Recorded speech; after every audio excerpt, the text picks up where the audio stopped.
बर्क साहब ने रिकॉर्ड तोड़ जीत की थी ना, उस रिकॉर्ड तोड़ जीत को भी इंशाअल्लाह ताला अपने दादा मोहतरम की जीत को रिकॉर्ड भी जो है ज़ियाउर रहमान साहब 2024 में तोड़ने वाले हैं। भाई आने वाले जो बच्चे हैं ना, ये क्या मतलब जो जवान हो रहे हैं, ये तो सोच के हो रहा है ये हिंदू, ये मुसलमान, ये फलाना, ये ढिमकाना, सही है ना। तो ये ऐसी राजनीति ना होनी चाहिए। और 20 साल से नवाज रहे हैं समाजवादी पार्टी को। हाँ, कभी समाजवादी को हल्के में न लिया। संभल की पब्लिक ने मुलायम सिंह को खून तक से तोला एक दफे। भाई आने वाले जो बच्चे हैं ना, ये क्या मतलब जो जवान हो रहे हैं, ये तो सोच के हो रहा है ये हिंदू, ये मुसलमान, ये फलाना, ये ढिमकाना, सही है ना। तो ये ऐसी राजनीति ना होनी चाहिए। ये वो कैंडिडेट है ज़ियाउर रहमान कि इसके सामने कोई भी कैंडिडेट आ जाए वो यहाँ से हार कर जाएगा।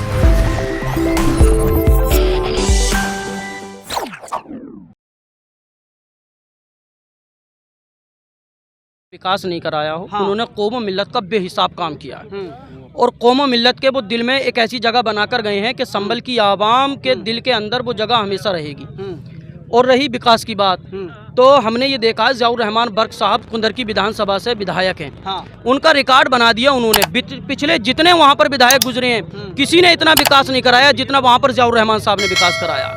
इसीलिए हम संभल के अंदर जब बर्क साहब की हमें कमी महसूस हो रही है, तो हम तमाम संभल वासियों का ये दिल में ख्याल है कि हम जो बर्क साहब दुनिया से हमारे सामने चले गए हैं, हम नया बर्क संभल के अंदर पैदा करें। और वो नया बर्क जो है ज़ियाउर रहमान साहब की शक्ल में मौजूद है। अच्छा, तो आप मुझे ये बताएं कि संभल का सिर्फ मुसलमान ही उनके साथ में है या संभल की और भी आवाम साथ में है? आप हिंदू मुस्लिम की तो बात ही नहीं, मैं बात नहीं कर रहा हूँ। मैंने कहा हमने मुस्लिम ही है या फिर और भी आवाम साथ में है? संभल की सारी आवाम, हिंदू हो या मुस्लिम हो, वो सभी के नेता थे और उनकी कमी सभी को महसूस हो रही है।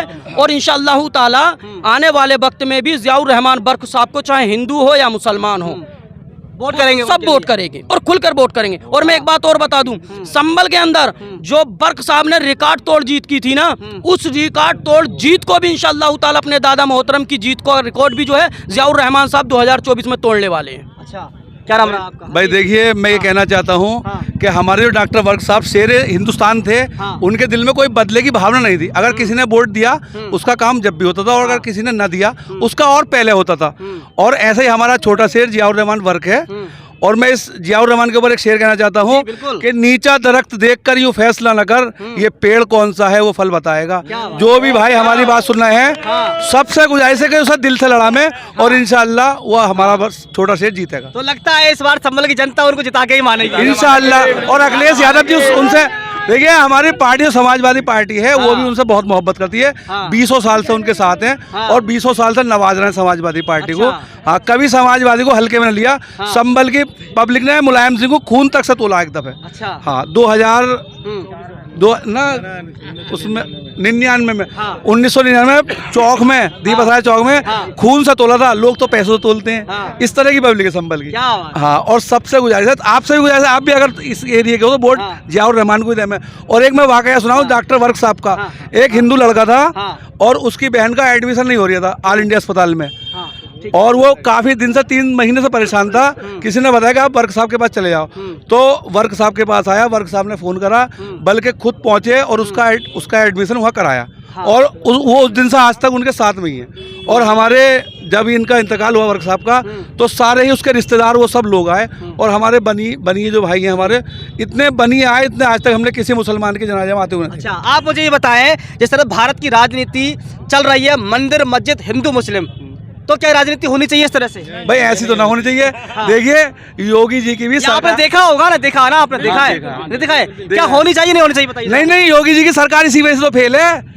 मंदिर मस्जिद वैसे तो योगी जी की सरकार जो है, योगी जी की जो सरकार है, उसमें चोर बिल्कुल सिलेंडर हो गए, चोर बिल्कुल घर बैठ गए। समाजवादी की या पहली जो सरकार थी उसमें चोरी चकारी खूब, गौकसी, फलाना ढिमकाना।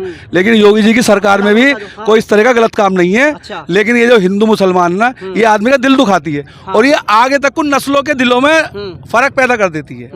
भाई आने वाले जो बच्चे हैं ना, ये क्या मतलब जो जवान हो रहे हैं, ये तो सोच के हो रहा है ये हिंदू, ये मुसलमान, ये फलाना, ये ढिमकाना, सही है ना। तो ये ऐसी राजनीति ना होनी चाहिए। भाई योगी जी भी आदमी बढ़िया हैं, बुरे नहीं है, लेकिन इसी बात से उनकी सरकार। ओवैसी साहब के बारे में क्या ख्याल है आपका? भाई ओवैसी साहब के बारे में हमारा तो कोई ख्याल है ना, ये बताएंगे भाई साहब। जी आप बताएं सर। एक मिनट, हाँ, एक मिनट, थोड़ा साइड में। जी सर आप बताएं ओवैसी साहब के बारे में क्या ख्याल है यहाँ की जनता का? ना वैसे भी बढ़िया आदमी है, मुसलमानों की आवाज को अच्छी तरीके से पार्लियामेंट में रखते हैं। हाँ। या दो ही शहर थे वहाँ, एक तो बर्क साहब हमारे मुसलमानों की बात को पार्लियामेंट में रखते थे, दूसरे ओवैसी साहब हैं, इनके अलावा तो कोई तीसरा आदमी मैं बोलता ओवैसी नहीं है। साहब भी यहाँ पर चुनाव लड़ने की बात कर रहे हैं यूपी में, आपको मालूम है? नहीं, हम लड़ने की बात कर रहे हैं। उन्होंने ये भी कह दिया अगर जियाउर रहमान को टिकट होता है तो मैं अपना आदमी संभल में नहीं खड़ा करूंगा। अच्छा, जी हाँ, संभल में नहीं उतारेंगे वो। बिल्कुल। हो गया। उन्हें पता है कि बर्क साहब जैसे वहाँ आवाज उठाते थे, वो जियाउर रहमान ही उठा सकते हैं वहाँ पार्लियामेंट में, तो ओवैसी को अपने साथ के लिए भी कोई चाहिए ना आवाज उठाने अच्छा, वाला। आप मुझे बताएं, ऐसे कि विपक्ष का ये भी नारा लग रहा है, ये भी कह रहे हैं कुछ लोग कि ओवैसी तो बीजेपी का ही एजेंट है, बीजेपी का ही मतलब वो है वो ना, ये बात कहाँ तक सही है? ये बात गलत है, इस बात को हम नहीं मानेंगे, ये बात बिल्कुल गलत देखिए, है। होता क्या है, जो आदमी सही बात उठाता है, हाँ। तो ये जो और विपक्ष की पार्टियां होती हैं, तो वो तो उनमें भटकाते कुछ हैं। पार्टियां ऐसी होती हैं जो ये चाहती हैं कि मुस्लिम लीडरशिप ना खड़ी हो, हाँ। मुस्लिम क़यादत ना बने, तो वो इसलिए ओवैसी साहब पर भी गलत इल्ज़ाम लगाते हैं। हम ज़ियाउर रहमान साहब के सपोर्टर हैं, बर्क साहब के सपोर्टर रहे हैं, तो ये हमारा दिल गवाही नहीं देता कि हम ओवैसी साहब को बुरा कहें।